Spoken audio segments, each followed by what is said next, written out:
اور تم سے حیض کے بارے میں دریافت کرتے ہیں، کہہ دو وہ تو نجاست ہے، سو ایام حیض میں عورتوں سے کنارہ کش رہو،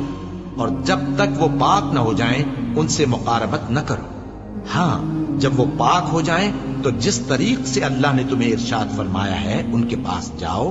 کچھ شک نہیں کہ اللہ توبہ کرنے والوں اور پاک صاف رہنے والوں کو دوست رکھتا ہے۔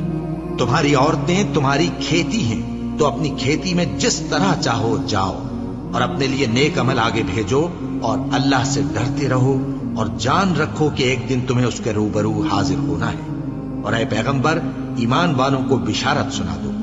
اور اللہ کے نام کو اس بات کا ہیلا نہ بنانا کہ اس کی قسمیں کھا کھا کر سلوک کرنے اور پرہیزگاری کرنے اور لوگوں میں صلح و سازگاری کرانے سے رک جاؤ،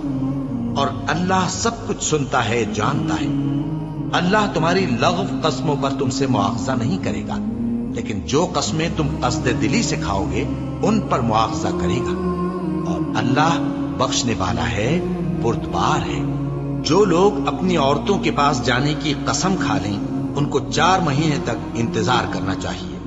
اگر اس عرصے میں قسم سے رجوع کر لیں تو اللہ بخشنے والا ہے، مہربان ہے، اور اگر طلاق کا ارادہ کر لیں تو بھی اللہ سنتا ہے، جانتا ہے۔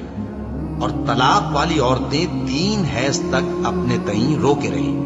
اور اگر وہ اللہ اور روز قیامت پر ایمان رکھتی ہیں تو ان کو جائز نہیں کہ اللہ نے جو کچھ ان کے شکم میں پیدا کیا ہے اس کو چھپائیں، اور ان کے خاوند اگر پھر موافقت چاہیں تو اس مدت میں وہ ان کو اپنی زوجیت میں لے لینے کے زیادہ حقدار ہیں۔ اور عورتوں کا حق مردوں پر ویسا ہی ہے جیسے دستور کے مطابق مردوں کا حق عورتوں پر ہے، البتہ مردوں کو عورتوں پر 1 درجہ فضیلت ہے،